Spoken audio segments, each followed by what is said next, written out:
Baik, Minasang berhubung sudah pukul 10 lebih 6 menit ya waktu Indonesia Barat, mungkin kita mulai saja.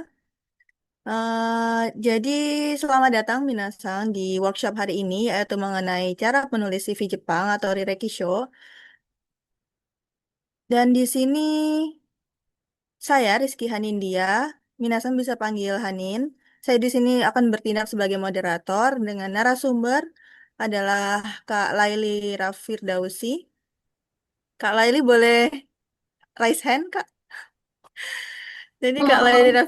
Raffi ini adalah salah satu ini ya staff ya di Rise for Career Jepang, salah satu tim yang nantinya akan berbagi nih pengalaman ke teman-teman terkait cara menulis CV Jepang yang benar dan juga bagaimana template-nya sendiri. Nanti akan di-share ya teman-teman.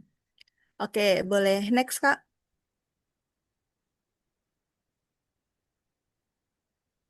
Nah, untuk agendanya sendiri, teman-teman, ini ada 3 bagian. Jadi, yang pertama adalah kita akan mengetahui nih cara menulis CV dan bagian-bagian dari CV Jepang itu sendiri atau di Rekisho. Dan kemudian yang kedua, ada penjelasan sedikit dari saya mengenai bekerja di Jepang tanpa biaya melalui platform Rise for Career. Dan yang ketiga, ada bagian Q&A. Nah, di situ teman-teman bisa tanya-tanya nih seputar entah itu requisitionnya atau juga mengenai respon karir itu sendiri. Oke, untuk bagian selanjutnya boleh silakan Kak Lairi untuk melanjutkan. Oke, terima kasih Nindi. Kayaknya tadi Nindi juga belum perkenalan ya. Terima kasih Nindi. Oke, kita mulai aja nih teman-teman. Sebelumnya selamat menjalankan ibadah puasa untuk yang menjalankan. Terima kasih sudah hadir di sini weekend ini bersama kita untuk belajar gimana sih cara menulis CV Jepang.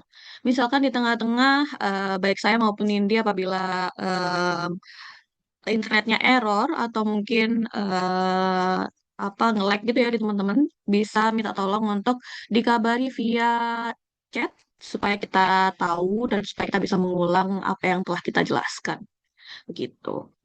Oke, jadi sebelumnya kenapa sih kita melaksanakan ini lagi? Karena ini sebenarnya sudah pernah kita laksanakan ya teman-teman 1 kali atau 2 kali sebelumnya di Rise for Career terkait dengan bagaimana cara menulis sebuah CV application show. Tapi ketika kami menemukan kandidat-kandidat baru, terlebih ketika kami kemarin hadir di Job Fair Indonesia, itu kami mendapati banyak sekali orang-orang yang masih awam dengan CV Jepang, dengan Direki Show ini. Masih tidak bisa menulis dengan baik. Padahal Direki Show ini semuanya sudah tertera dengan pasti gitu, teman-teman. Jadi informasi yang dimasukkan ke sini itu sudah fix, sudah itu aja yang harus dimasukkan gitu. Jadi harusnya teman-teman bisa paling tidak menulis Direki Show ini dengan baik dan benar seperti itu. Kita masuk ke gambar Redakisho secara umum. Jadi kurang lebih Redakisho atau CV Jepang nanti seperti ini, teman-teman. Kami udah mengirimkan juga ya sampel dan template yang akan kita gunakan hari ini ke apa emailnya teman-teman. Dan di sini kita menggunakan informasi-informasi yang tidak nyata nih teman-teman. Ini adalah informasi-informasi yang kita buat semuanya. Jadi di sini semua informasinya tidak nyata. Ini adalah orang buatan begitu. Perlu diketahui bahwa bentuk CV Jepang ini dan CV Indonesia atau CV ATS pada umumnya itu sangat berbeda ya. Misalkan teman-teman memiliki CV ATS dan kemudian merasa mungkin dengan format yang sama ATS aja, tinggal dirubah ke bahasa Jepang itu sudah oke. Itu adalah pikiran yang salah ya teman-teman karena sebagai rekruter di perusahaan Jepang mereka akan melihat juga format yang dikirimkan oleh teman-teman. Jadi hanya mereka dengan format yang benar yang biasanya akan melalui proses seleksi dengan baik begitu. Karena ada kalanya informasi-informasi yang masuk di Rerekisho Jepang format ini itu tidak ada di format ATS pada umumnya seperti itu. Kita bahas satu persatu yuk. Jadi yang pertama ada di informasi dasar. Ini adalah bagian atas yang ada beberapa informasi-informasi dasar setiap kandidat. Yang pertama yaitu tanggal dulu nih teman-teman. Jadi kenapa sih tanggal itu terlihat remeh tapi sebenarnya penting nih. Tanggal penulisan CV harus dituliskan paling tidak 1 minggu sebelum tanggal pengumpulan CV itu.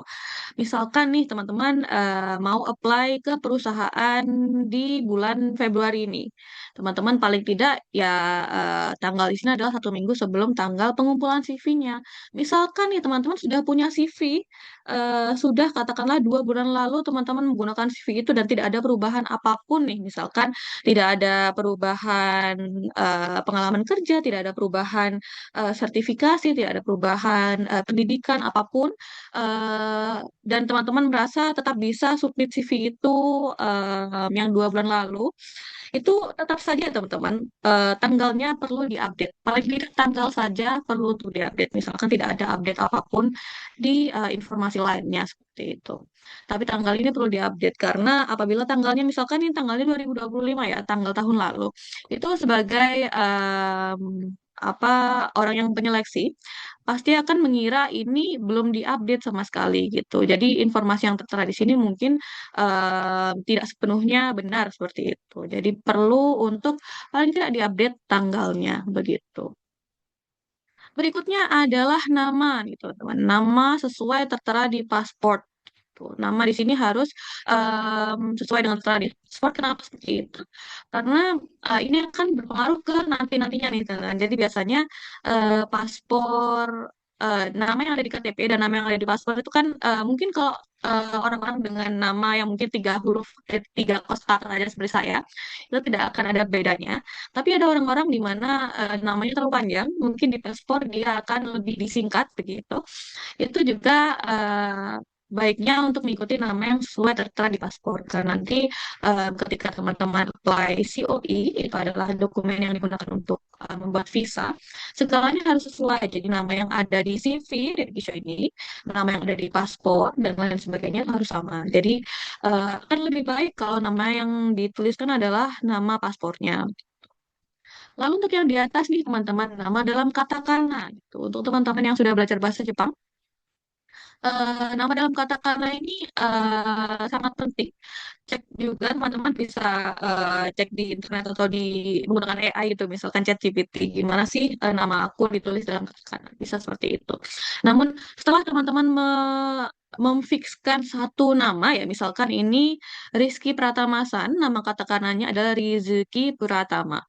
Apabila teman-teman sudah fix dengan nama ini, nantinya tolong jangan berubah-ubah apabila sudah sampai di Jepang nih.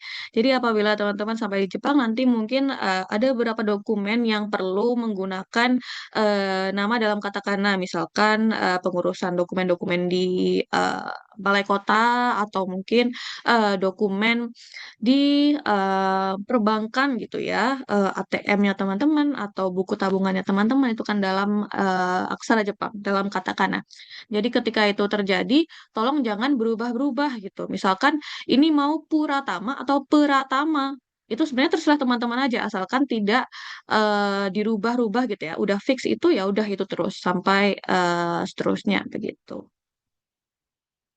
Berikutnya tanggal lahir. Di sini tanggal lahirnya silakan ditulis sesuai dengan paspor juga dan usia di tahun ini begitu. Tahun ini usianya berapa seperti itu dituliskan. Dituliskan juga jenis kelaminnya laki-laki atau perempuan dan alamat lengkapnya. Dan kemudian ketika teman-teman menulis alamat lengkap ini, jangan hanya dituliskan katakanlah Jakarta, Indonesia. Jangan hanya dituliskan seperti itu. Harus lengkap ya teman-teman. Walaupun ini istilahnya di Indonesia orang rekruter Jepang pun nggak ngerti, tapi tetap perlu untuk ditulis alamat lengkapnya gitu. Misalkan teman-teman nggak ngerti ditulisnya kayak gimana dalam bahasa Jepang, juga bisa menggunakan AI, bisa menggunakan ChatGPT, atau mungkin teman-teman yang memiliki akses ke orang-orang yang bisa berbahasa Jepang, atau ke senseinya mungkin, atau ke temannya yang sudah bekerja di Jepang, itu juga bisa minta tolong untuk dicekkan ya, apakah sudah benar penulisan aku seperti itu. Next adalah nomor dan email ya, nomor dan email yang aktif. Kenapa dua-duanya harus aktif? Jadi untuk case saya sendiri, ketika saya scanning beberapa reality show dan ada beberapa katakanlah informasi yang kurang dimasukkan di sini, itu saya akan menghubungi via email dan via WhatsApp, teman-teman. Karena mungkin dari Jepang di sini tidak bisa menelpon secara langsung ke nomor Indonesia, tapi paling tidak kami ingin menghubungi secara WhatsApp apabila emailnya tidak dibalas begitu. Untuk jalur komunikasi utama di Jepang adalah email sebenarnya. Jadi teman-teman perlu untuk paling tidak cek email secara berkala supaya tidak kelewatan informasi-informasi penting nih seperti itu. Apabila teman-teman tinggal di Jepang, penting juga untuk menulis nomor Jepangnya juga, karena banyak case juga teman-teman rekruter langsung menelpon ke nomor Jepangnya juga. Jangan lupa dituliskan plusnya ya, kode negaranya, supaya tahu ini nomor Jepang atau nomor Indonesia, seperti itu. Terkait foto nih teman-teman, jadi kalau di CV ATS itu sekarang udah nggak ada foto ya biasanya, tapi kalau di Jepang ini perlu banget ada foto. Fotonya harus 3 bulan terakhir, tidak diedit, pakaian dan rambutnya harus formal, latar belakangnya polos. Untuk kita di Indonesia, banyak sekali foto-foto formal yang backgroundnya itu warna merah nih teman-teman.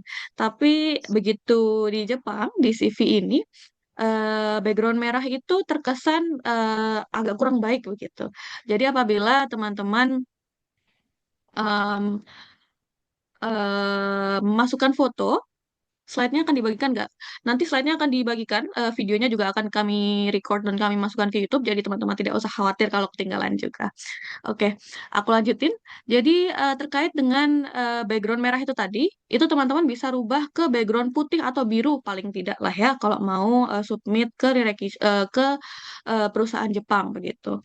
Jadi eh, biasanya juga ada beberapa kandidat yang sudah kirim ke kami, fotonya masih backgroundnya merah dan untuk tidak memperlama waktu dari kami sendiri sih yang langsung merubah backgroundnya seperti itu. Tapi akan lebih baik dari teman-temannya sendiri langsung dirubah sendiri sebelum apply. Itu akan memberikan kesan yang baik juga kepada perusahaan. Oke, sekarang kita coba untuk membuat secara langsung. Aku izin stop share dan aku mulai screen share em, materi workshop kita. Shosho machi kudasai. Share. Oke, ntar aku izin close ini. Oke, jadi seperti ini ya teman-teman. Teman-teman bisa melihat di sebelah kiri adalah format CV yang saat inilah yang banyak digunakan oleh teman-teman saat ini, yang banyak digunakan teman-teman untuk apply di LinkedIn juga, kurang lebih sepertinya CV-nya seperti ini. Dan yang kanan adalah CV yang sudah kami kirimkan juga ke teman-teman, formatnya seperti ini kurang lebih. Kita coba untuk isi bagian atasnya dulu, bagian Kojin Joho, bagian informasi pribadi. Seperti itu. Tanggalnya dulu nih teman-teman, tanggalnya sudah aku tuliskan di tanggal hari ini ya, tanggal 28 Februari 2026. Terus kita mulai tuliskan namanya dulu. Namanya Muhammad Akbarsan nih. Ini juga informasinya semuanya adalah fake ya teman-teman, palsu. Semuanya bukan informasi dari sosok eh, kandidat asli. Kita masukkan saja nih, Muhammad Akbar begitu namanya. Kemudian kita masukkan furigananya. Furigananya dalam katakana ya, kita tuliskan sebentar. Hamado, aku baru, misalkan seperti itu. Aku zoom in lebih ini ya, supaya lebih kelihatan. Muhammadu Akbaru, seperti itu. Kemudian kapan sih ulang tahunnya dia gitu? Kapan sih tanggal lahirnya dia? Ini aku tambahin di sini untuk informasi aja, untuk maksudnya informasi tambahan supaya bisa dimasukkan ke sini. Jadi let's say dia tanggal lahirnya di 99 bulan 1, harinya juga tanggal 1. Di mana saat ini dia berusia 27 ya teman-teman, berarti bukan 26. 27 karena sekarang 2020. 27 tahun. Terus kita di sini ada pilihan otoko atau onna, laki-laki atau perempuan. Kita hapus aja perempuannya, sisakan laki-laki seperti itu. Kemudian kita masukkan informasi ini nih, ada informasi Dengwa Banggonya, informasi apa sih em, nomor teleponnya, Minasai. Kita masukkan aja di sini, kemudian ada emailnya juga. Kita masukkan. Ini adalah dummy CV, ini adalah CV yang bohongan, teman-teman. Kita masukkan aja ke sini.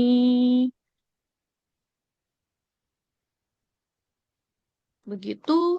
Kemudian kita masukkan alamatnya nih, teman-teman. Biasanya alamatnya nggak, kadang ada yang nggak ditulis ya di CV biasa, tapi harus tulis sini. Ini. Kemudian kita tuliskan furigananya dalam katakana. Misalkan di sini em, mawar ya, mawarudori, misal Ichiban, itu ya nomor satu gitu misalkan. Surabayashi Higashi Jawa Shu, misalkan nih teman-teman. Terus ini ya, ini adalah tulisan apa sih? Em, Yubing, kode pos gitu. Kita masukkan kode posnya. Kalau di Jepang kode posnya di depan ya. Ini juga teman-teman bisa cek di apa? eh, Internet atau juga bisa tanya-tanya ke eh, teman-teman yang sudah bisa berbahasa Jepang gitu misalkan. Kayak gini. Contohnya ya, misalkan seperti ini. Kemudian yang terakhir adalah foto. Di sini karena ini adalah orang yang tidak ada, jadi di sini nggak ada fotonya, tapi teman-teman mohon untuk selalu input fotonya ya. Begitu. Kemudian itu saja soal Kojin Joho, soal informasi pribadi. Terkait ini teman-teman, logonya bisa dihapus apabila teman-teman ingin apply ke perusahaan Jepang. Terserah, ini hanya menandakan kalau ini untuk hari ini aja gitu, jadi kita kasih logo kami. Tapi kalau nggak ada ya nggak apa-apa. Kalau misalkan teman-teman menggunakan file ini untuk apply, dihapus aja nggak apa-apa. Gitu. Oke, kita kembali lagi ke PowerPoint yuk. Hmm,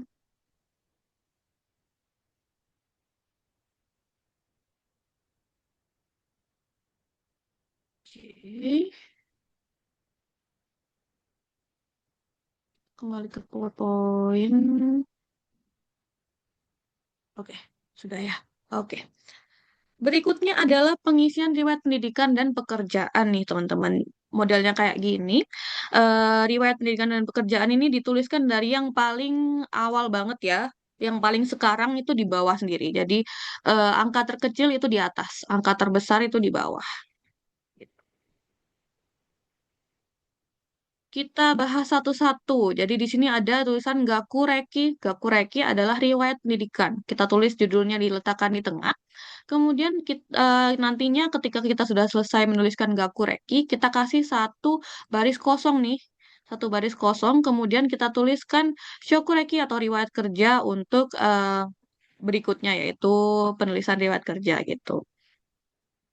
Di sini juga udah ada tulisannya nih teman-teman sebenarnya. Ini kan tulisannya riwayat pendidikan dan riwayat pekerjaan mohon dituliskan masing-masing gitu. Jadi jangan langsung jadikan satu gitu. Harus dibagi seperti ini supaya yang baca juga paham nih yang mana yang universitas, yang mana yang perusahaan gitu ya. Mungkin orang Jepang juga biar tahu karena mereka juga tidak tahu yang ditulis teman-teman itu apakah universitas atau apa nama company gitu kan ya. Karena mereka tidak familiar dengan nama-nama yang ada di Indonesia misalkan.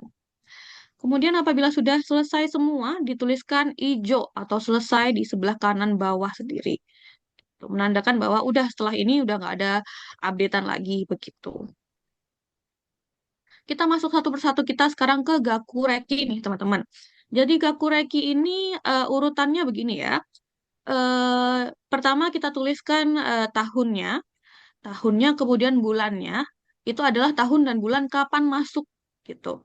Jadi kita tuliskan nama daigaku, nama universitas, nama gakubu, nama fakultas, kemudian nama gakka, nama departemen atau nama program studinya apa gitu.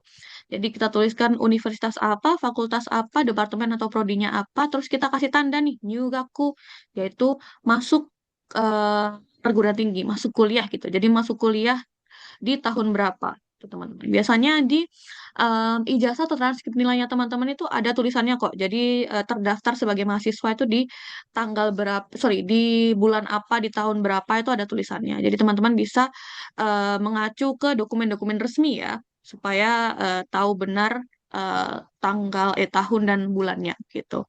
Kemudian lulusnya pun juga ditulis ya, lulusnya kapan.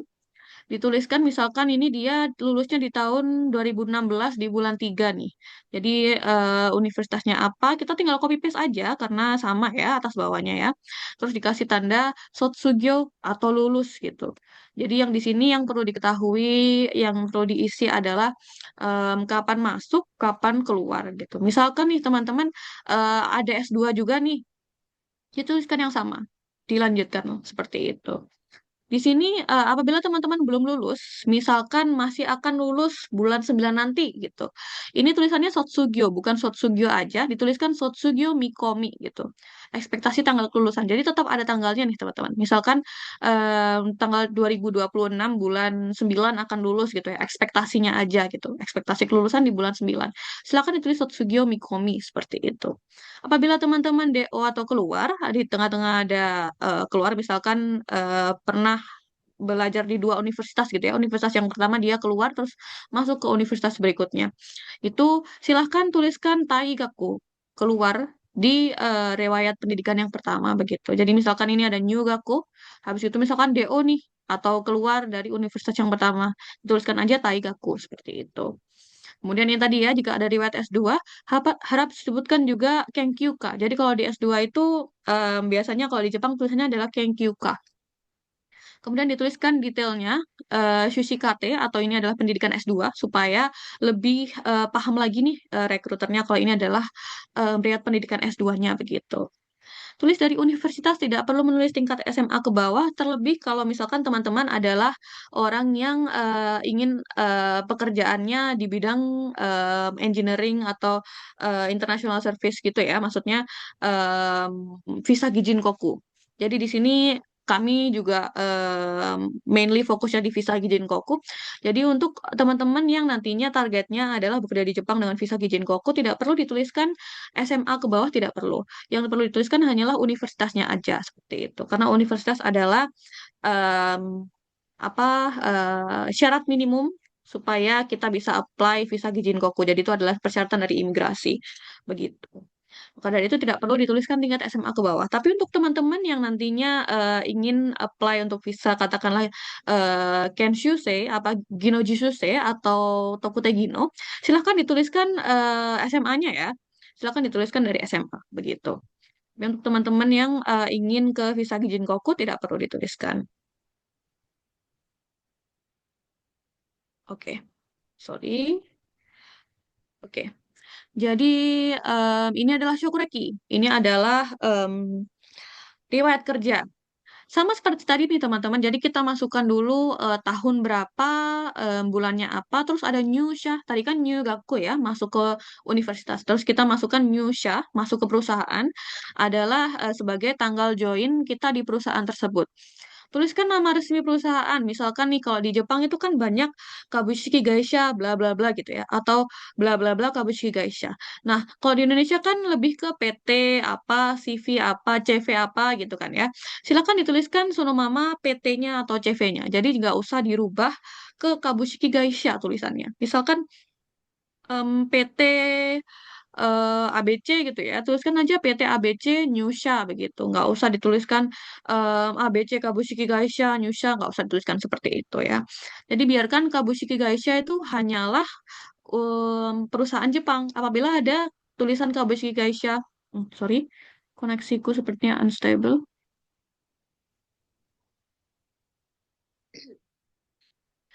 Oke, Em, ya, oke.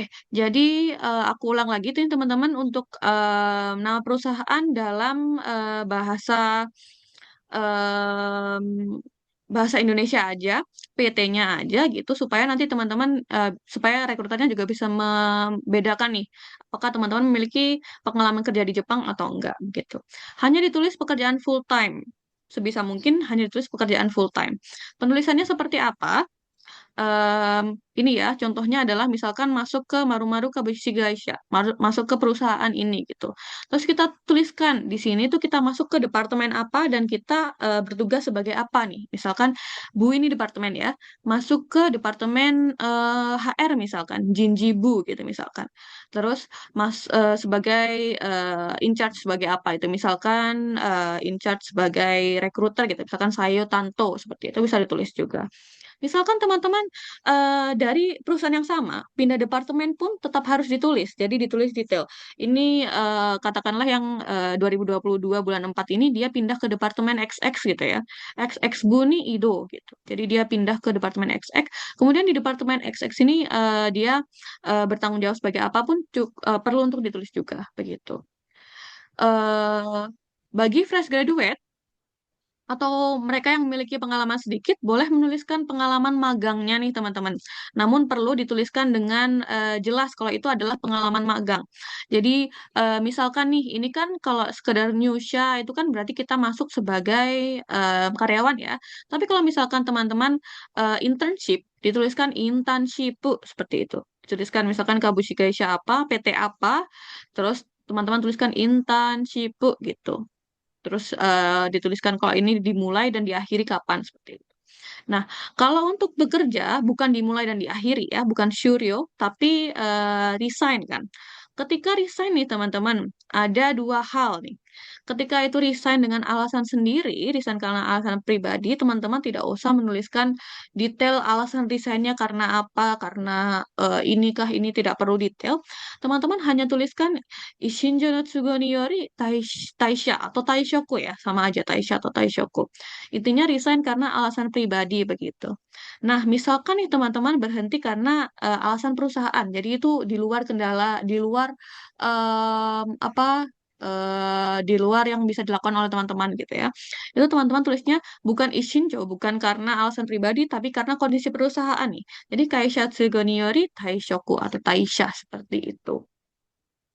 Kemudian apabila nih teman-teman masih stay di perusahaan itu sampai sekarang, biasanya kan kalau di CV kita kan kayak dituliskan sampai sekarang gitu ya.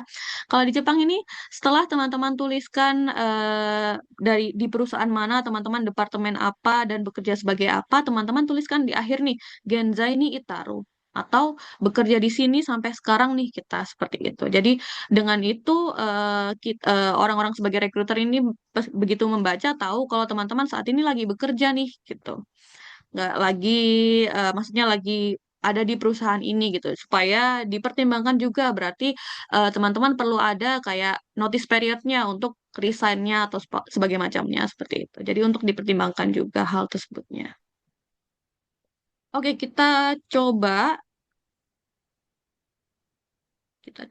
sekarang pakai yang tadi ya, informasinya dari Muhammad Rizky Akbarsan. Siapa ya? Sebentar. Aku share screen lagi. Sepertinya tadi juga ada pertanyaan-pertanyaan yang akan kita bahas juga di sini, yang bisa kita jawab di sini maksudnya.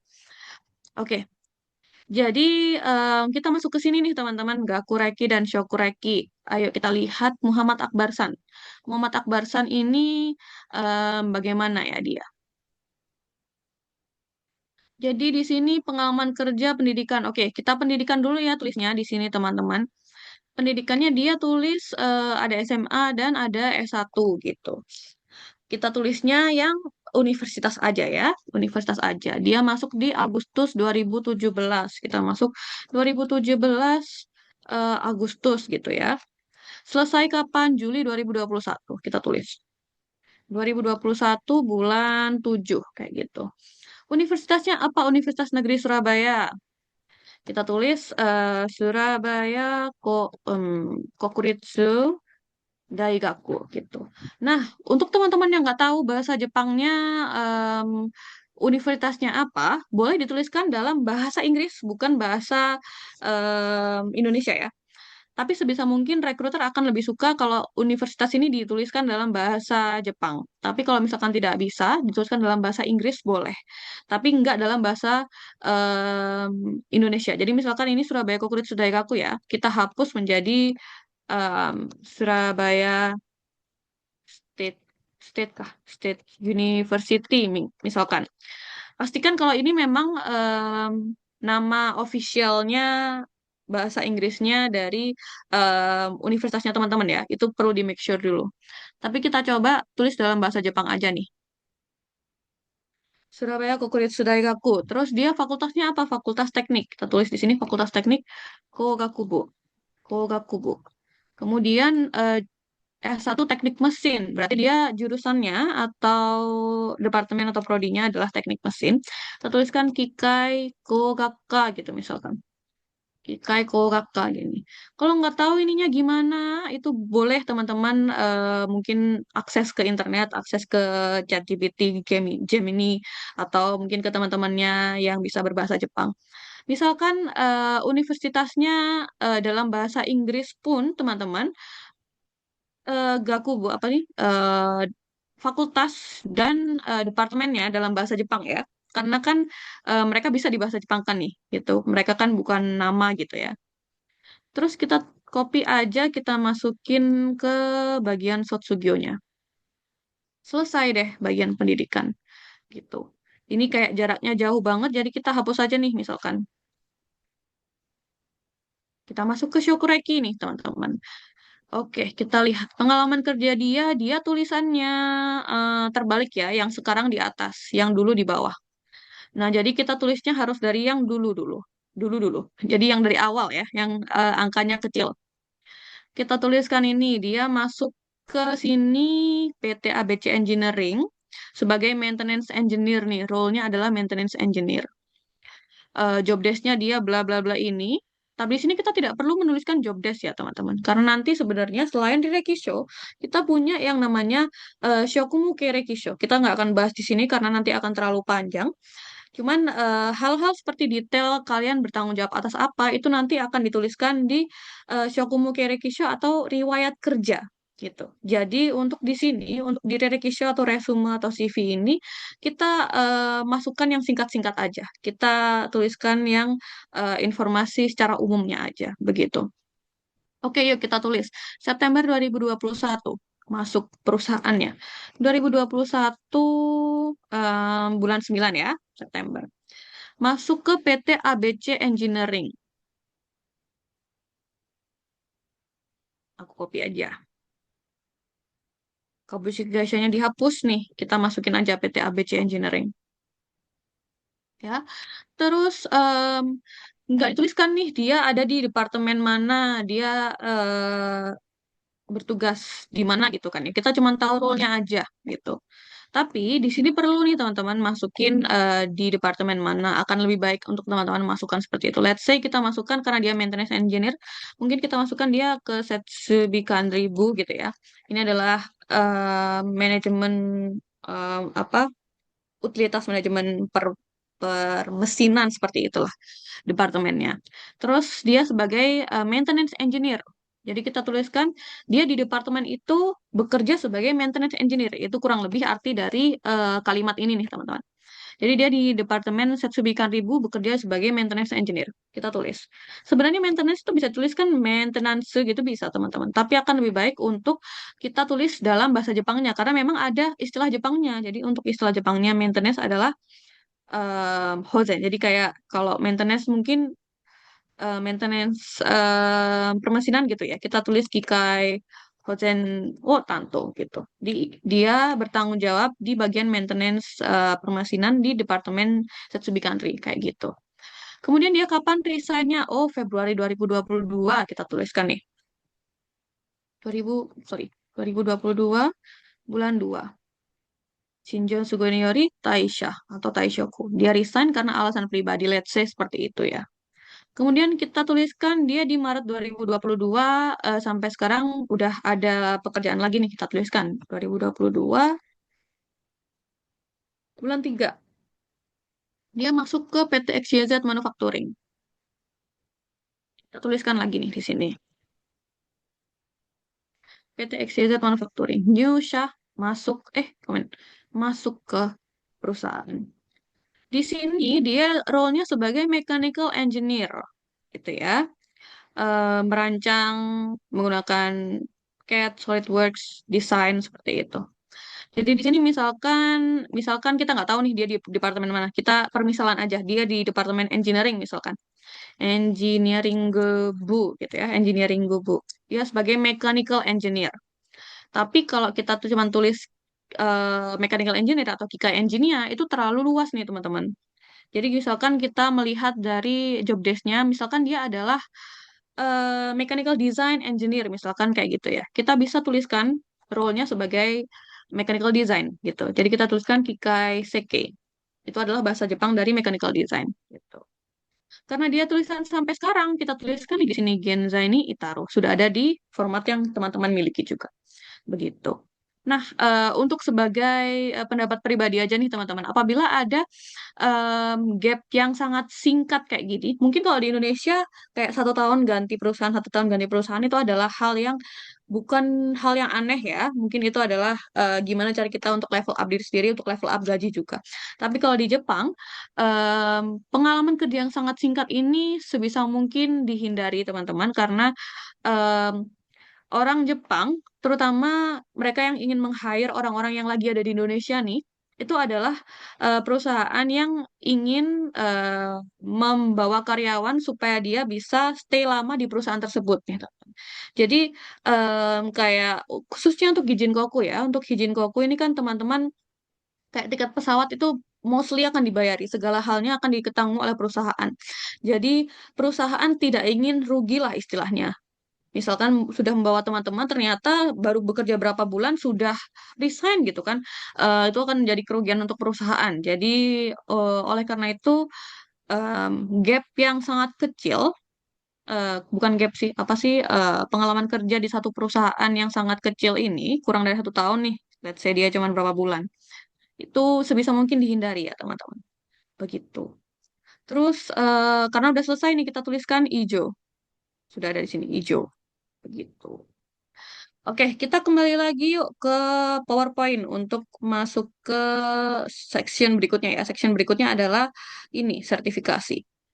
Ya, kita stop share. Ganti lagi ke PowerPoint. Mohon ditunggu sebentar.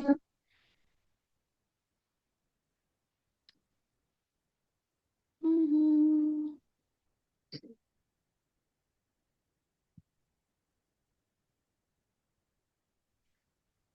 Oke, kita masuk ke yang berikutnya. Terima kasih ya teman-teman. Ini udah ada beberapa pertanyaan nanti akan kita jawab di akhir.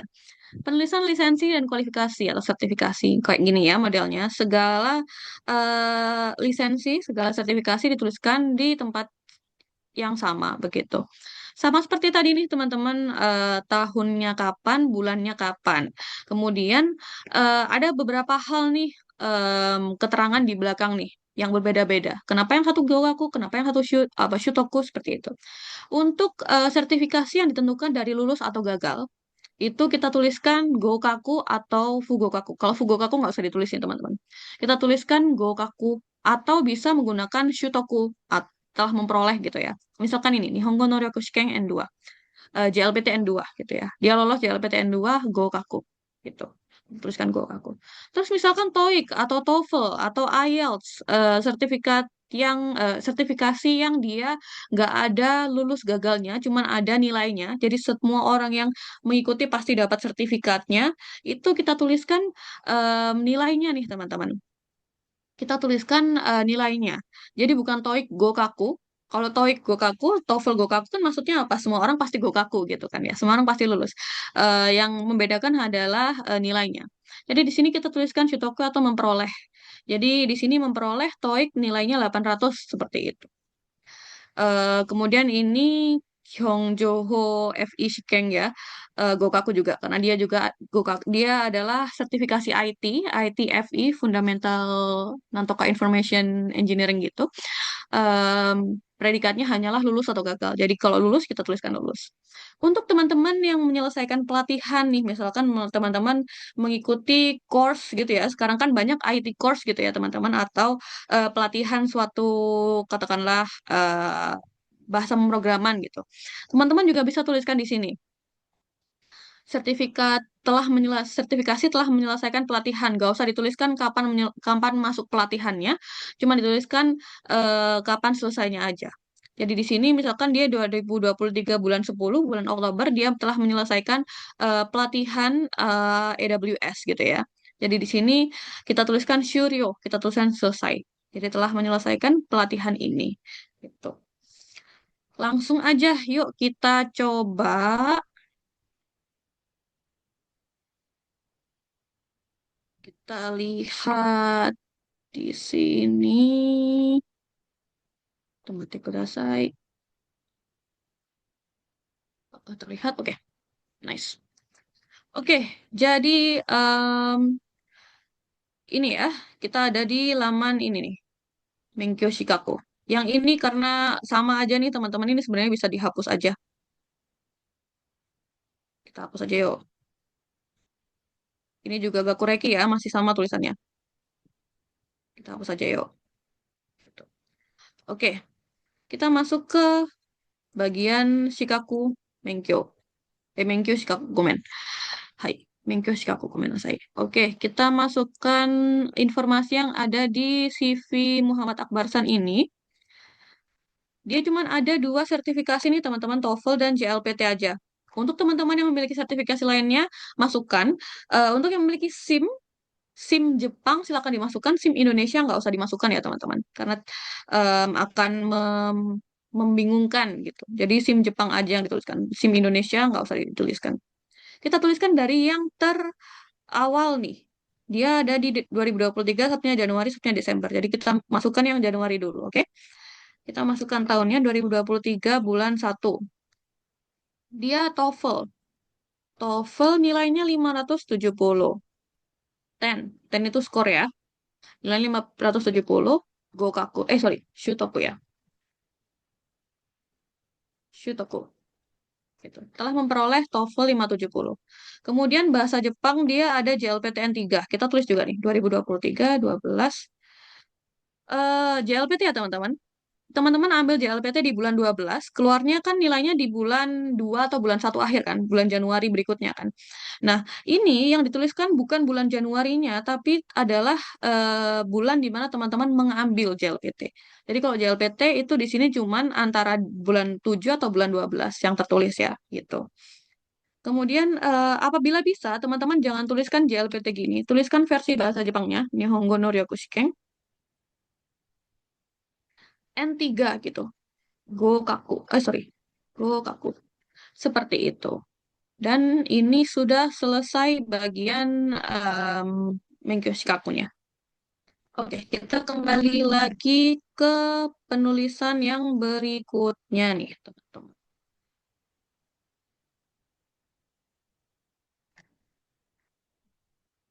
Hmm, hmm, hmm, hmm.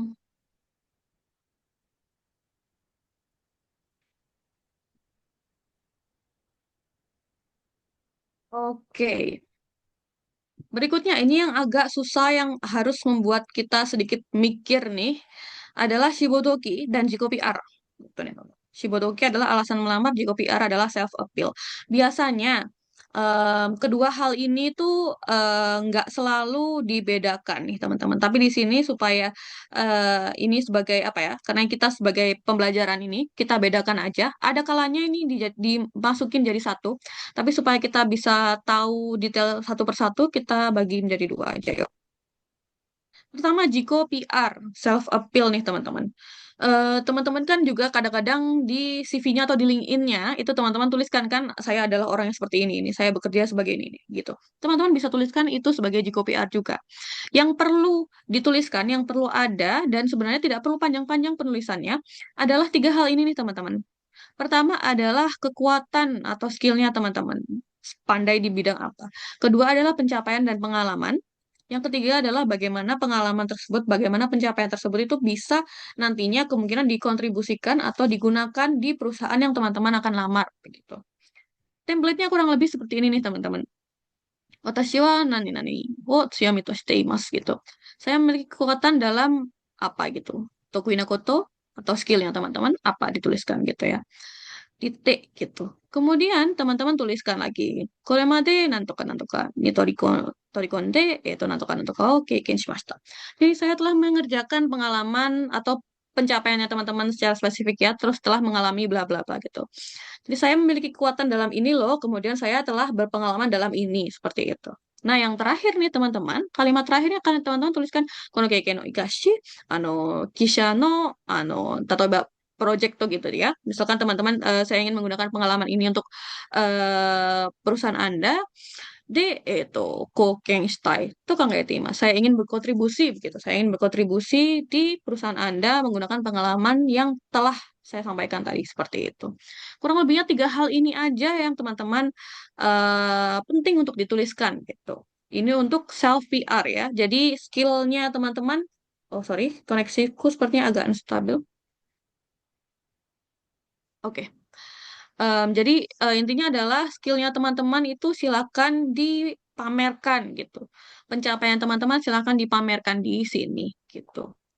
Yang kedua adalah alasan melamar Shibodoki. Shibodoki ini sebenarnya hampir mirip-mirip dengan Jiko PR tadi, cuman di sini teman-teman perlu untuk merelasikan dengan perusahaan yang teman-teman akan apply. Jadi ada kalanya setiap lowongan, misalkan teman-teman pertama apply sebagai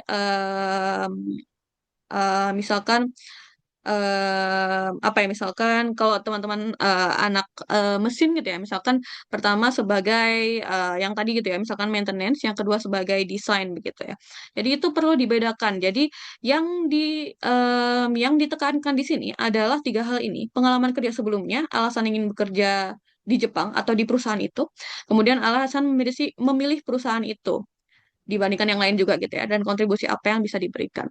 Nah, di sini perlu disesuaikan setiap lowongan atau setiap perusahaan begitu nih. Template-nya kurang lebihnya seperti ini. Jadi watashi wa koremade nantoka ni kakawate kimashita gitu. Saya pernah terlibat dalam ini loh. Saya pernah terlibat dalam misalkan project ini. Saya pernah menjadi leader gitu misalkan. Tulis saja teman-teman. Terus misalkan teman-teman lagi di Indonesia belum ada pengalaman tentang Jepang nih. Jadi kenapa sih bekerja di Jepang gitu kan? Nihon no gijutsu to ka, Nihon no nantoka ni miryoku o kanji, Nihon de engineer to shite hatarikita itu kangaete imasu gitu ya. Saya tertarik dengan misalkan teknologi Jepang gitu dan ingin bekerja sebagai engineer Jepang gitu. Teman-teman bisa spesifikkan juga misalkan teman-teman adalah engineer bidang konstruksi gitu ya. Saya tertarik dengan teknologi anti gempanya Jepang gitu. Bisa dituliskan seperti itu. Jadi saya ingin belajar banyak tentang hal itu dan bekerja sebagai engineer di Jepang. Seperti itu bisa di elaborate nantinya begitu. Kemudian yang terakhir barulah saya tertarik toko ni kisha no nantoka ni kyomi ga ari watashi no skill toka ikashite kouken shitai to kangaete imasu. Jadi misal terutama saya tertarik dengan katakanlah produknya dari perusahaan Anda atau bisnisnya perusahaan Anda atau mungkin visi misi perusahaan Anda saya tertarik nih gitu. Teman-teman harus apa ya? Menghubungkan antara teman-teman dengan perusahaan tersebut gitu. Maka dari itu saya ingin berkontribusi seperti itu. Pokoknya hal-hal yang seperti ini perlu untuk teman-teman masukkan. Jadi tidak usah panjang-panjang asalkan apa ya? Asalkan terdiri dari beberapa hal ini begitu. Nah, untuk ini ya teman-teman, kita karena ini memakan banyak waktu, jadi kita tidak akan try out untuk ini. Karena ini juga takes time juga untuk teman-teman membuat dan perlu disesuaikan juga. Kita perhatikan aja bagian ini yuk. Akan aku share di chat juga pembagiannya setiap kalimatnya nih teman-teman. Terima kasih untuk yang telah bertanya. Nanti kita akan bahas di akhir. Itu, mate kudasai. Kita masuk dari Jiko PR-nya si orang ini dulu ya. Mending pakai Kisha atau Onsha. Oke nih teman-teman. Jadi em, Kisha dan Onsha ini eh, adalah hal sama. Intinya adalah perusahaan Anda. Tapi untuk tertulis dokumen-dokumen itu kita pakainya Kisha ya. Kalau secara ngobrol ketika nanti di Mensatsu kita pakainya Onsha. Tapi untuk yang tertulis kayak di Rerekisho ini kita tulisnya Kisha gitu. Terima kasih untuk pertanyaannya Arifusan. Kita masuk ke Jiko PR. Aku izin tulis di chat group ya supaya teman-teman bisa baca artinya untuk teman-teman yang belum ini bahasa Jepangnya.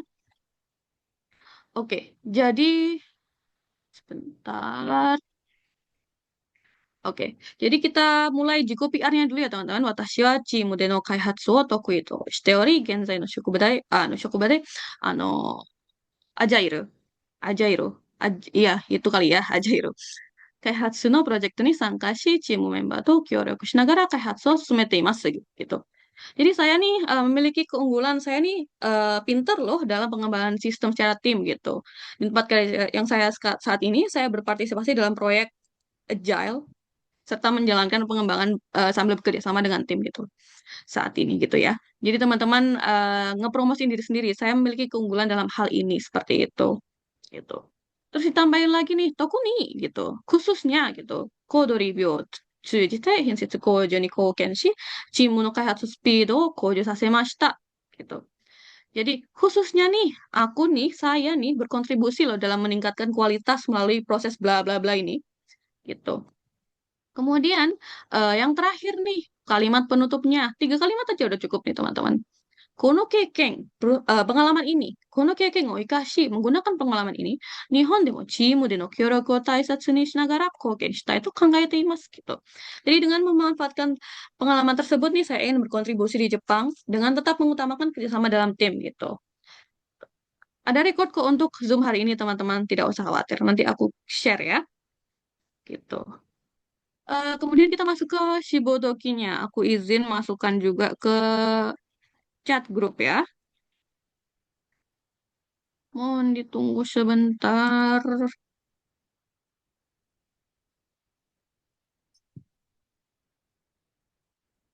Oke, yuk kita perhatikan satu persatu. Di sini dia juga 3 kalimat ya. Oke, jadi Shibodoki alasan melamar. 私はこれまでインドネシアでウェブエンジニアとして、年間の経験を積み、特にレアクトや Node.js を持ちたフロントエンド、バックエンド、開発に携わってきました。Gitu. Jadi di sini saya telah memiliki pengalaman 3 tahun sebagai web engineer di Indonesia. Koneksiku unstable. Oke. Khususnya dalam pengembangan front end dan back end gitu ya. Ini masa lalu ya kita ngomongkan. Saya selama ini ngapain aja gitu. Kita tuliskan. Kemudian kita masuk ke kalimat berikutnya nih. Kenapa di Jepang? Kurang lebih seperti itulah. Jadi, 日本の高度な技術力やユーザー体験を重視する開発文化に魅力を感じ、日本でエンジニアとして働きたいと考えていますgitu. Jadi saya tertarik nih dengan tingkat teknologi Jepang yang maju gitu. Dan serta budaya developer ya, budaya developmentnya menekankan pada user experience seperti itu. Sehingga saya ingin nih bekerja sebagai engineer di Jepang seperti itu nih. Yang terakhir kita buat supaya relate dengan perusahaannya gitu.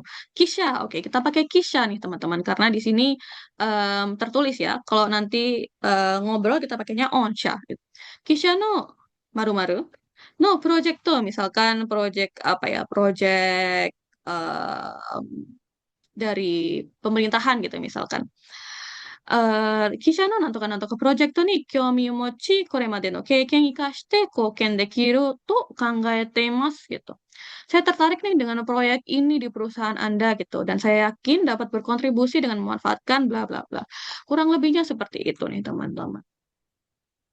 Jadi itu tiga hal aja sudah mencakup segala hal yang ingin rekruter tahu terkait dengan teman-teman begitu. Jadi tidak usah banyak-banyak asalkan hal ini masuk gitu ya. Oke. Berikutnya yang perlu diperhatikan di dalam CV ini teman-teman. Em, CV ini tidak hanya perlu ditulis dengan baik dan if-nya dengan benar gitu ya, tapi harus rapi begitu. Silakan diperiksa font dan ukuran hurufnya konsisten di seluruh halaman. Fontnya apapun dalam bahasa Jepang itu oke, asalkan semuanya konsisten ya teman-teman, tidak berbeda-beda. Kemudian apakah tinggi dan lebar sel konsisten? Kadang-kadang ada yang tiba-tiba tingginya kayak lebarnya itu nggak sama, padahal kan harusnya rata gini ya. Tapi kadang ada yang kecil panjang gitu. Itu tolong diperhatikan juga. Apakah semua kalimat terlihat? Misalkan ada huruf yang nggak nampak atau misalkan harusnya hurufnya itu masuk ke bawah tapi akhirnya ke kanan terus dan tidak nampak gitu ya. Itu tolong diperhatikan juga. Jadi semua informasi harus nampak dengan jelas. Yang terakhir, apakah tidak ada kesalahan dalam bahasa Jepang? Yang terakhir ini perlu untuk teman-teman misalkan tidak percaya dengan bahasa Jepangnya untuk apa cari tahu lebih dalam entah ke internet atau ke akses teman-teman apa orang yang bisa berbahasa Jepang yang bisa teman-teman akses begitu. Nah, di Rekisio atau CV ini teman-teman sebenarnya sama kayak di Indonesia. Ketika interview atau wawancara, basically segala hal yang akan ditanyakan itu adalah hal yang sudah ada di dalam interview, teman-teman. Setelah ini juga akan ada beberapa contoh pertanyaan di interview, tapi yang penting banget nih untuk teman-teman adalah teman-teman intinya adalah paham dan mengingat kosakata yang telah teman-teman tulis sendiri gitu. Misalkan nih teman-teman menulis pada gakurekinya ya, pada riwayat akademik teman-teman menulis misalkan lulusan teknik industri, misalkan Seisang Gijutsu gitu. Tapi ketika ditanya Seisang Gijutsu, teman-teman nggak tahu kosakata itu gitu. Itu kan akan menjadi zong banget gitu ya. Teman-teman harus paham tentang segala hal yang sudah ditulis sendiri gitu. Nanti khawatirnya apabila nanti katakanlah kosakata itu muncul, padahal teman-teman tulis sendiri kosakata itu dan tidak paham, itu nanti pihak rekruter akan apa ya mendebat kemampuan bahasa Jepangnya teman-teman. Apakah benar ini di Rekisho ditulis sendiri? Apakah benar sudah dipelajari atau enggak seperti itu? Kedua, kosakata penting yang tertera pada riwayat pekerjaan ya. Siapkan juga jawaban-jawaban berikutnya, karena biasanya pertanyaannya orang Jepang itu akan berlapis-lapis gitu ya, 3 lapis gitu ya, misalkan. Jadi misalkan teman-teman adalah seorang SI, misalkan seorang sistem engineer. Misalkan di perusahaan ABC teman-teman sebagai SI gitu ya. Nanti akan ditanyakan lagi, oh misalkan Tokui Gengo wa nan desu ka gitu. Gengo itu bahasa ya, tapi yang dimaksud di sini adalah bahasa pemrograman karena kita ngomongnya SI System Engineer. Bahasa pemrograman apa yang em, eh, kamu pintar gitu lah ya, yang kamu eh, kuasai gitu. Jadi teman-teman harus tahu hal-hal tersebut juga untuk bisa menjawab pertanyaan-pertanyaan berikutnya. Memahami juga mengingat kosakata penting yang ada di Shibodoki yang tadi juga supaya teman-teman nanti bisa appeal nih karena nanti pasti ditanyain juga nih Shibodokinya kenapa kamu apply ke perusahaan kami gitu. Teman-teman bisa menjawab dengan lancar begitu. Intinya kuasai Tirikisho itu secara maksimal teman-teman dibaca berulang-ulang teman-teman em, apa ingat-ingat semua kosakatanya dan juga eh, mempelajari pertanyaan-pertanyaan ini, menyiapkan jawaban-jawabannya juga yang sering muncul di interview. Perkenalan diri, standar aja ya, nama saya apa, saya role-nya sebagai apa, saya orang Indonesia, seperti itu. Nggak usah panjang-panjang. Mengapain kerja Jepang, ini biasanya juga ada di itu tadi, apa, Shibodoki. Pastikan untuk memahami itu dulu supaya nggak, jawabannya tuh nggak nyentang banget, nggak beda banget gitu, teman-teman. Apa yang ingin dilakukan dicapai di perusahaan ini, kemudian alasan melamar yang tadi juga bisa masuk, kemudian gaji yang diinginkan ini harap nyatakan dalam yen ya teman-teman. Kemudian teman-teman juga harap survei juga selebih dahulu gaji-gaji yang ada di Jepang bisa juga menggunakan platform kami Rise for Career supaya tahu range gaji itu sebenarnya sekitar seberapa sih supaya nggak apa ya nggak terlalu rendah, nggak terlalu tinggi juga begitu. Lokasi kerja yang diinginkan di mana, kapan bisa mulai bekerja, apakah ada pertanyaan lain yang ingin ditanyakan. Kurang lebih pertanyaan yang sering muncul ini nih teman-teman. Kita nggak akan bahas detail soal interview karena hari ini kita hanya akan bahas soal Show nih gitu. Untuk interview mungkin kita akan bahas di seminar-seminar berikutnya ya. Begitu. Oke, apabila ada yang ingin sudah bikin Show nih, mungkin sambil dengerin sambil bikin juga. Siapapun, misalkan ada yang ingin memperlihatkan Show-nya, bisa raise hand ya teman-teman. Kita bisa share ke eh, para peserta hari ini apabila ingin ya, apabila ingin saja, apabila willing untuk em, apa di requisitionnya dan informasinya diperlihatkan, mungkin nggak usah semua informasinya, tapi sedikit-sedikit aja informasinya.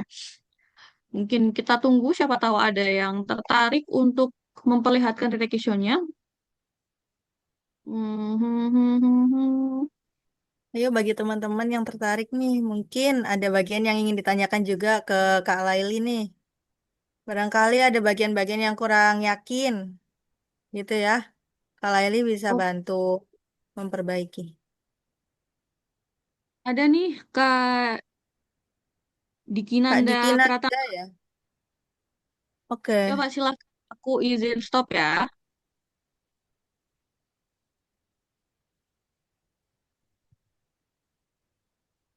Apakah bisa? Apa aku belum open access ya? Untuk pertanyaannya setelah ini ya teman-teman, kita masih oke, terima kasih Dikinanda-san. Boleh dituliskan di kolom chat, boleh nanti tanya sendiri di akhir. Oke, terima kasih Dikisan sudah sharing. Ayo kita baca dari atas sambil on mic juga boleh Dikisan. 皆さん、こんにちは。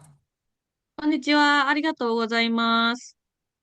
ですね, Hai. Kak, ini kan aku pernah bekerja di Hakeng Gaisha, Hmm?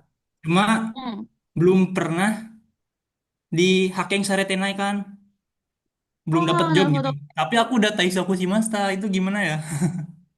Oh, oke oke. Itu tapi Taishokunya karena disuruh oleh perusahaan atau karena sendiri aja, Kak? Pribadi, alasan pribadi. Pribadi aja. Oh ya udah kalau gitu tetap aja dituliskan yang tadi Ishinjo no Tsugo de Taishoku. Apakah ini bisa dirubah? Oh enggak ya. Oke. Jadi tetap masuk di situ 2025 kemudian di situ tulisannya bukan Kabushika Gaisha Aspaku Taishoku tapi bentar internetku. Oke. Tapi ditulis Ishinjo no Tsugo ni yori Taishoku. Aku kirim di chat box ya bentar. Iya, Ishinjo no Tsugo ni yori Taisha. Seperti itu. Tapi ini akan lebih bagus kalau ada pengalaman berikutnya ya kak ya, karena supaya iya. menunjang aja biar nggak nol sampai hijau gitu ya. Alhamdulillahnya sekarang lagi kerja sih, udah dapet.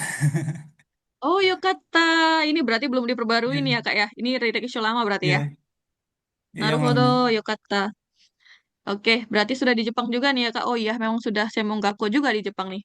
Bagus bagus. Nice. Coba lihat ke bawahnya dong kak. Kita pengen tahu sertifikasinya juga. Oke oke. Oke nih bagus nih teman-teman kita lihat yuk apa sertifikasinya. Kesalahan satu adalah di situ JLPT-nya ditulis tanggal 1 ya, tanggal eh, pengumumannya. Kita harusnya tulisnya 2023 bulan 12 kayak gitu. Untuk lainnya nih Oh, eh bagus nih teman-teman ada beberapa sertifikasi-sertifikasi yang em, hanya bisa diambil di Jepang juga, sangat bagus sekali. Ini juga bisa menjadi apa sangko referensi nih untuk teman-teman seperti itu. Misalkan teman-teman ada sertifikasi yang selain berbahasa ya, karena tadi kita nyontohinnya cuma TOEFL dan JLPT aja, bisa nih kayak si Mas Diki ini, bagus sekali. Sudah bagus sekali, cuman belum diupdate aja ya Mas ya, masih 2000 iya, tahun berapa kemarin. ini. Tahun kemarin, Naruhodo. Oke, coba kita baca ke bawah, Mas. Oke, ini dia dibagi nih teman-teman, Jiko PR dan Shibodokinya. Mas Diki mau membacakan? Atau kita baca langsung inti-intinya aja? Intinya aja, Kak. Oke, arigatou gozaimasu. Bagus banget nih teman-teman Mas Diki. Jadi Mas Diki ini kan ketika di Indonesia dia eh binus, eh bin binu masaci. Oh di mana ini? Banyumas. Banyumas kah? Banyumas. Oke, jadi di sini yang kita notice ini teman-teman, kuno apuri no keka wa Android itu. Hal-hal seperti Android atau Java atau web itu biasanya sebenarnya bisa ditulis dalam katakana ya teman-teman. Itu akan lebih bagus. Tapi di sini jika PR-nya udah bagus nih. Jadi ketika Mas Diki ini di Indonesia, dia di rombongnya di ininya kita dia menggunakan topik apa dituliskan seperti itu. Saya telah menggunakan ini bla bla bla. Intinya saya sangat IT loh, si paling IT loh kayak gitu nih bisa kita baca seperti itu. Amin. Kemudian bagus nih si paling IT nih aku nih kayak gitu. Kemudian di bawahnya si bodokinya nih teman-teman. Em, Ketika kita udah bisa baca nih ya di yang Daigaku Jidai Kara gitu. Jadi dari dulunya ketika saya lagi kuliah nih saya gini-gini nih PHP MySQL. Kalau kayak gitu nggak apa ditulis dalam Romaji ya. PHP MySQL nggak apa ditulis dalam Romaji gitu. Kemudian saya ingin bekerja dalam apa bidang ini nih gitu. Dia tuliskan seperti itu. Kisha no Torikumi Kaihatsu Engineer, nah gitu. Dia mulai nih masuk appealing ke perusahaannya. Di perusahaanmu, aku ingin menjadi engineer developer gitu ya, seperti itu. Saya yakin dengan pengalaman saya, dengan kekuatan saya bisa menjadi salah satu karyawan yang baik, bisa membangun karir yang bagus begitu di perusahaan Anda. Yang penting adalah di sini kisahnya ya teman-teman perusahaan Anda begitu. Kemudian wah ini ada yang kita lewati nih teman-teman.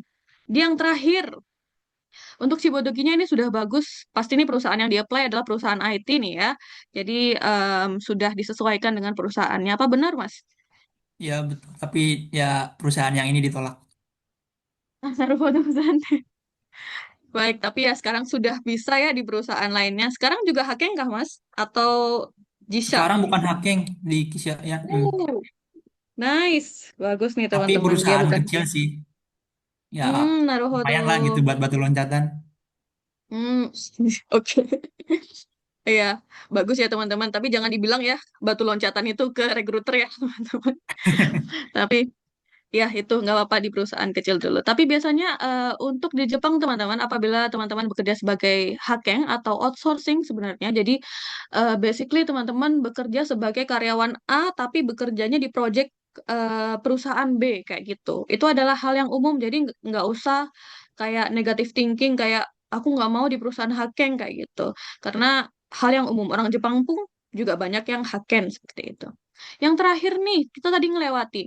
Yang terakhir itu ada Honin Kibo gitu. Jadi sorry, Em, keinginan dari diri sendiri. Yang aku tulis, yang udah kami tulis di format adalah Kisha no Kite ini shitagaimasu gitu. Jadi intinya em, kayak mengikuti eh, perusahaan gitu ya. Tapi kalau di Mas Diki ini dia ingin walaupun tidak sepenuhnya akan di ACC ya teman-teman, tapi cuman kalau misalkan ada keinginan bisa dituliskan di situ nih.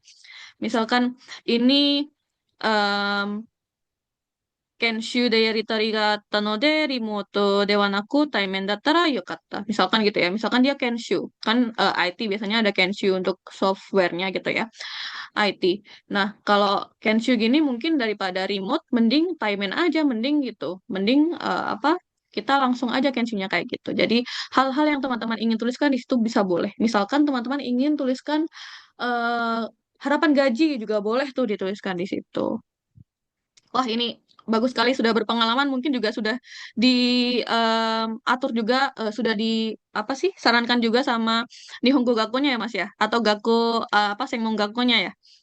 Sengmongaku terus dari Sengmongaku kayak ya sisanya sendiri lah gitu. Sugoi. Oke, bagus nih teman-teman. Coba kita lihat atas dulu, Mas. Ini bisa buat inspirasi juga buat teman-teman. Bisa loh kita belajar IT di Jepang. Tuh lihat Mas Diki ini. Oh, Mas Diki waktu di Indonesia juga sudah ambil IT nih di universitasnya. Iya di universitasnya di Purwokerto. Tapi di Jepangnya pun ambil Nihongo Gakko, ambil kelas bahasa Jepang, terus ambil IT Engineer Gakka juga. Hebat sekali, bisa nih teman-teman ditiru. Untuk nanti yang Kalau kalau punya ingin uangnya tahu mah apa-apa bisa nih hubungi Mas Diki nih. Bisa juga. Mungkin kalau namanya di search di LinkedIn mungkin muncul kali ya, atau di Instagram mungkin muncul kali ya. Untuk teman-teman yang ingin bertanya-tanya soal ini juga bisa ke Mas Diki. Terima kasih banyak Mas Diki. Apa ada yang ingin disodangkan juga? どこにいないです。ありがとうございます。Arigatou gozaimasu. Wah, hebat sekali ini Mas Diki. Terima kasih banyak. Hai, apakah ada lagi yang lain tadi ya? Ambiasan. Ambiasan kah? Ah, bukan kan. Siapa tadi ya? Sepertinya Mana tadi ya? Laurentius Edric Tang ya. Mau Oh, share oke, Rekisho tuh. juga. Boleh? Oh, terima kasih. Silakan. Mungkin ini yang terakhir dulu ya, teman-teman, supaya kita nggak over. Oke. Ya, cuma kondisinya di review show-nya kayak nggak 100% jadi. Wah, Karena cuma di coba guide coba masing deh. share screen. Bentar.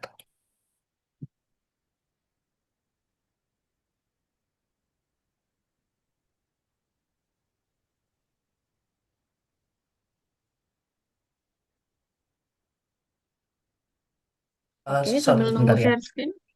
Ya, silakan. Aku sambil baca-baca pertanyaan di ini ya, aku balesin via reply juga supaya nanti kita nggak panjang-panjang.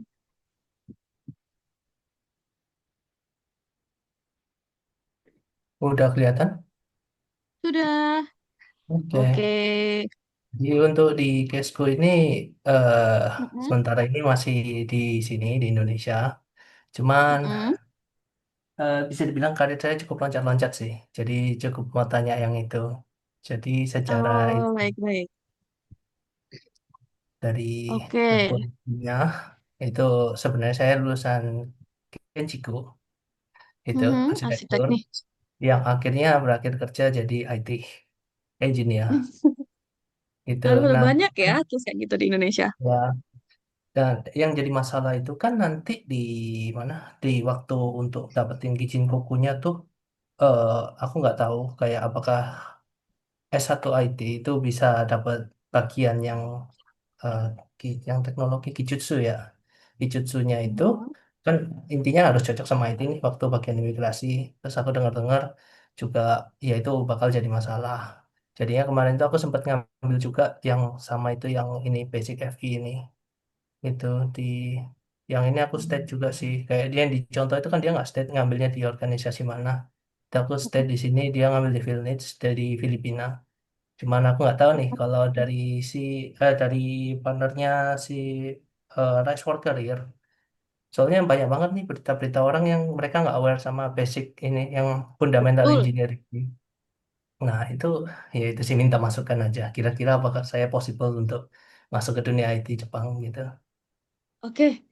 Laurentius Edrikson, terima kasih banyak. Ini memang banyak sekali ya teman-teman nggak tahu FI atau ITPIC ini ya, ITPEC ini ya, Kyongjo Anugisa Anushiken. Ini adalah ketika orang-orang tidak memiliki bukan jurusan IT, mereka bisa tetap bekerja di IT asalkan memiliki sertifikasi itu tuh teman-teman. Tapi hanya sertifikasi itu aja. Jadi ada case di kami juga ketika dia lulusannya Soshum ya, jurusan Soshum, ingin berpindah ke IT, dia sudah belajar, dia punya sertifikasi lain kayak web design engineer gitu. Tapi itu tidak bisa nih teman-teman. Yang hanya bisa adalah itu tadi, ITPEC, FI, hanya FI aja. Nah, case-nya FI ini nggak bisa diambil di Indonesia ya Mas ya? Ya Iya kayak benar saya harus ke Filipina. mm-mm. Benar, sayang sekali ini belum ada di Indonesia. Jadi orang Indonesia juga kurang familiar dengan hal ini. Tapi ini bisa diambil di Jepang. Kalau untuk orang-orang yang tinggal di Jepang, jadi misalkan ingin career change, mereka bisa ambil FI gitu. Sayang sekali di Indonesia nggak ada. Tapi ini berarti Kak Edric ini, Kak Laurentius Edric ini sangat memungkinkan untuk bekerja sebagai IT engineer di Jepang karena sudah memenuhi ini ya. Apa persyaratannya yaitu ada FI, ada Gokaku di FE Shiken-nya seperti itu. Kemudian sudah ada pengalamannya juga itu menjadi apa poin plusnya juga. Jadi nggak hanya sertifikasi. Jadi sertifikasi FE ini anggapannya adalah setara dengan jurusan ketika kuliah gitu. Jadi pengganti jurusan ketika kuliah adalah FI ini. Kemudian plusnya lagi adalah sudah ada pengalaman full stack engineer seperti itu. Ini sangat bagus sekali Mas, bagus sekali Kak. Jadi udah Si memiliki sertifikasi yang sesuai. dan well informed sekali ya Kak Laurentius ini, sangat Ya, paham apa yang apa yang harus diambil gitu, walaupun sampai ke Filipina ya ambilnya. ya, saya terpaksa tie-in karena itu. Taisha karena itu. Tie-in. Hmm, Iya, gitulah. Sama itu, satu lagi yang mau aku tanyain. Jadi kan sebenarnya ini ada pekerjaan yang tidak relevan dengan pengalaman yang tidak relevan dengan yang mau aku apply. Sekarang kan aku mau apply mm-mm, as engineer nih, tapi pengalaman sebelumnya mm-mm, itu ya Kenji Kuka itu mm-mm. sebagai arsitek. Nah, apakah itu lebih baik aku masukkan atau udah aku kayak kumpulin jadi satu aja kayak 4 tahun gitu, atau aku deskripsikan satu-satu seperti ini? Oke, untuk itu tetap dituliskan satu persatu. Alasannya adalah supaya nggak kelihatan gap kosong aja sih Kak. Karena itu terakhir lulusnya 2016. Kalau misalkan startnya nanti langsung 2020, gap blank 4 tahun itu tidak dilihat sebagai hal yang baik. Jadi ini sudah bagus sih menurut aku Oke, sebagai berarti recruiter lebih baik sejauh ini. ditulis. Oke, Wakarimashita. Oke, arigatou gozaimasu. Arigatou Oke, terima gozaimasu. kasih banyak. Hai, kalau Rentius Edric dan Kak Diki, terima kasih banyak sudah ini share screen. Bisa ditutup juga Kak? Ini aku stop aja. Oke, terima kasih. Mungkin aku kembalikan aja ke Hanin ya, supaya nggak lama-lama ini kita takut overtime-nya juga. Silakan Kakak Iya, MC. betul. Oke, saya izin share screen ya untuk melanjutkan ke bagian selanjutnya.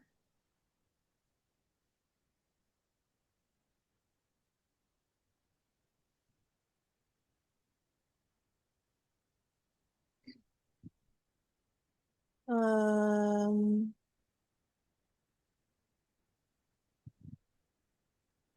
apakah Sudah sudah terlihat terlihat? Sudah ya? aman. Kita tunggu sebentar. Oke. Next, kita ada penjelasan, ada sesi penjelasan nih terkait dengan Rise for Career, yaitu platform yang memprakarsai adanya webinar hari ini nih teman-teman. Oke, selanjutnya, nah Rise for Career itu apa sih gitu ya? Ini pertanyaan yang mungkin teman-teman mungkin yang belum ngikutin sosmed kita gitu. Jadi Rise for Career sendiri adalah platform pencarian kerja untuk engineer asing. Nah, ada dua bagian di Rise for Career, yaitu yang pertama ada Rise for Business dan juga Rise for Career itu sendiri. Untuk Rise for Business ini ditujukan untuk perusahaan Jepang yang ingin memasukkan lowongan kerja mereka. Sedangkan Rise for Career adalah tempat kami untuk menampilkan lowongan-lowongan kerja tersebut agar teman-teman bisa apply dan dimanfaatkan secara gratis. Jadi intinya adalah Rise for Business ini untuk perusahaan Jepang memasukkan loker dan Rise for Career adalah tempat di mana teman-teman bisa mengakses loker tersebut dan apply secara langsung begitu ya setelah sebelumnya registrasi. Next, untuk saat ini jumlah registran di platform kami ada sekitar 40.000 orang dari seluruh dunia, salah satunya di Indonesia ya. Jumlah perusahaan yang memasukkan lowongannya yaitu kurang lebih ada 200 perusahaan Jepang dengan jumlah lowongan lebih dari 600 lowongan. Nah, selanjutnya siapa saja sih yang bisa menggunakan platform Rise for Career ini? Yang bisa menggunakan platform kami adalah mereka yang sedang belajar bahasa Jepang. Nah, di sini tertulisnya dari N1 sampai N5 ya, teman-teman. Terlihat sangat luas. Ini kenapa? Ini adalah dikarenakan lowongan pekerjaan yang ada di kami itu berasal dari berbagai perusahaan untuk berbagai posisi. Jadi memang sangat luas sekali. Sehingga setiap posisi memiliki kriteria yang berbeda-beda terkait dengan level bahasa Jepang yang diperlukan untuk posisi tersebut. Namun teman-teman yang perlu kita infokan ya sebenarnya untuk JLPT level N4 dan N5 ini dulu memang sempat ada ya loker-lokernya untuk N4 dan N5 itu. Namun, akhir-akhir ini jarang sekali. Dan kalaupun ada, itu pasti cepat sekali terpenuhi ya, karena memang sangat sedikit sekali. Nah, namun kalau misalnya teman-teman merasa apa namanya percaya diri dengan kemampuan bahasa Jepangnya itu tidak masalah, karena terkadang ada juga perusahaan yang mereka tidak mencantumkan keharusan untuk memiliki sertifikat JLPT, begitu. Jadi asalkan teman-teman sudah memenuhi ketika wawancara, kemampuan bahasa Jepangnya sudah memenuhi yang diekspektasikan oleh posisi dan perusahaan tersebut, maka itu tidak masalah. Begitu. Kemudian untuk bidang lokernya sendiri, teman-teman, di sini ada 3 bagian, yaitu IT, kemudian ada mesin, dan juga ada konstruksi. Namun, terkadang tidak menutup kemungkinan juga, kami juga menge-share nih lowongan-lowongan pada bidang lain, gitu. Semisal dari sosial humaniora, yang mereka nanti masuk bidangnya sonota, atau bidang lainnya, gitu ya. Nah, platform Rice for Career sendiri ini bisa teman-teman gunakan, baik yang berdomisili di Jepang ataupun yang masih di luar Jepang atau di Indonesia. Next, untuk pelayanan Rice for Career sendiri, kita punya 3. Ada yang pertama adalah pelayanan pencarian kerja, di mana teman-teman bisa langsung apply lowongan-lowongan yang sudah kami share ya, yang sudah kami berikan, maupun teman-teman juga bisa di-scout secara langsung oleh perusahaan yang telah melihat profil teman-teman. Jadi tentunya teman-teman harus registrasi dulu di webinar kami, terus kemudian memasukkan info-info pribadinya, pengalaman-pengalaman kerja, dan sebagainya, dan nanti teman-teman bisa di-scout secara langsung oleh perusahaan. Nah, setelah teman-teman apply, biasanya proses pengecekan dokumen itu berkisar minimal 1 minggu. Nah, setelah mengecek CV, Kisho, dan Shokumu Keirekisho teman-teman, untuk teman-teman yang lolos akan di-invite ke tahap selanjutnya, yaitu ke online interview. Nah, untuk hasil dari sendiri biasanya dikirimkan perusahaan dalam waktu 2 minggu hingga 2 bulan dari interview itu sendiri ya. Dan apabila lolos akan diproses job offer atau NAITE. Sehingga di sini untuk total waktunya dari teman-teman melamar pekerjaan hingga mendapatkan job offer itu berkisar 3 minggu. Nah, next untuk layanan kedua dari Transfer Karir adalah event. Nah, Rise for Career sendiri menghadiri, mengikuti, maupun mengadakan banyak event yang terkait dengan pengembangan skill dan karir teman-teman di Jepang. Apabila ingin mengikuti, dapat langsung saja search di list event kami yang ada di website. Kemudian nanti register atau apply dan teman-teman bisa datang langsung ya seperti event hari ini. Dan yang terakhir adalah blog konten. Kami juga mengunggah artikel ataupun konten yang terkait dengan Jepang ataupun bekerja di Jepang, baik di sosmed maupun di website kami ya. Silakan teman-teman yang tertarik bisa langsung melihat-lihat. Next adalah manfaat penggunaan Respor Karir. Apa aja sih manfaat penggunaan Respor Karir itu sendiri? Jadi yang pertama adalah dikhususkan untuk engineer asing. Nah, lowongan-lowongan yang muncul di website kami itu sebelumnya sudah melalui proses screening dari tim kami, sehingga kami bisa memastikan legalitas perusahaan-perusahaan yang memasukkan lowongannya di website kami, teman-teman. Jadi teman-teman bisa, walaupun teman-teman berada di Jepang atau di Indonesia sendiri, teman-teman bisa dengan mudah dan dengan aman dan nyaman apply untuk lowongan-lowongan yang ada di kami dengan tanpa khawatir ya.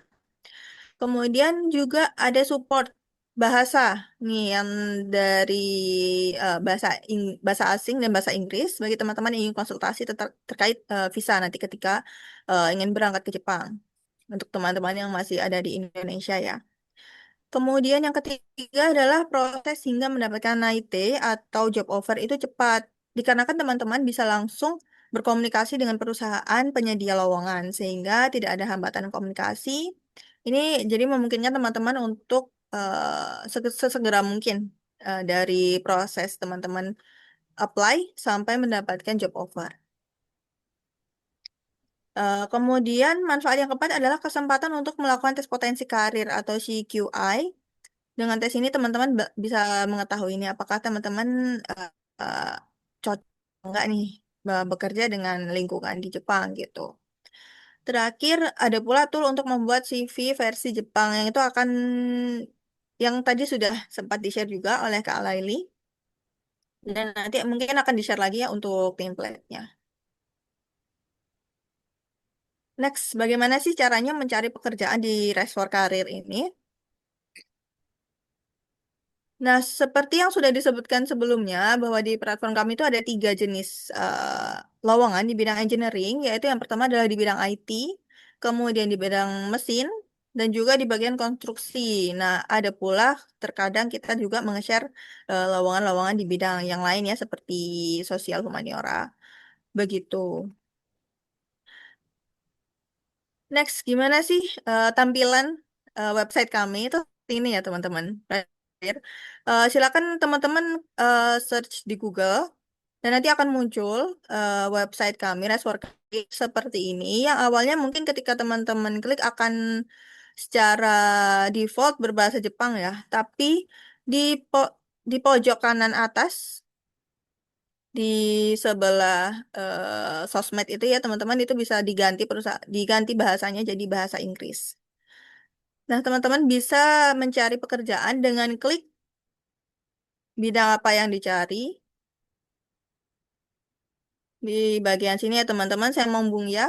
Bagian apa yang dicari, kemudian Nihongo Reberu atau sertifikasi JLPT teman-teman atau kemampuan teman-teman JLPT-nya kira-kira Nihongo-nya levelnya berapa. Kemudian misal ada keyword yang ingin dicari, boleh silakan dimasukkan. Tapi kalau tidak ada juga bisa dikosongi. Kemudian bisa langsung klik di Kensaku atau search gitu. Um, Next. Nah, kalau ini adalah untuk halaman registrasi. Apabila teman-teman ini ya menuju QR code di sebelah sini,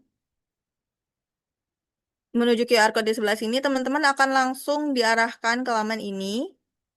Boleh teman-teman yang tertarik untuk langsung mengecek, boleh silakan di-scan atau boleh di-screenshot. Kita akan stay di laman ini ya beberapa menit untuk teman-teman yang mau langsung registrasi.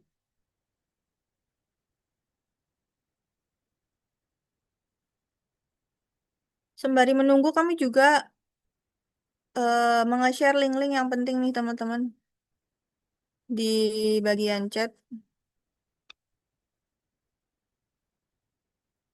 Jadi ini registration page, yaitu laman registrasi yang sekarang saya tekan.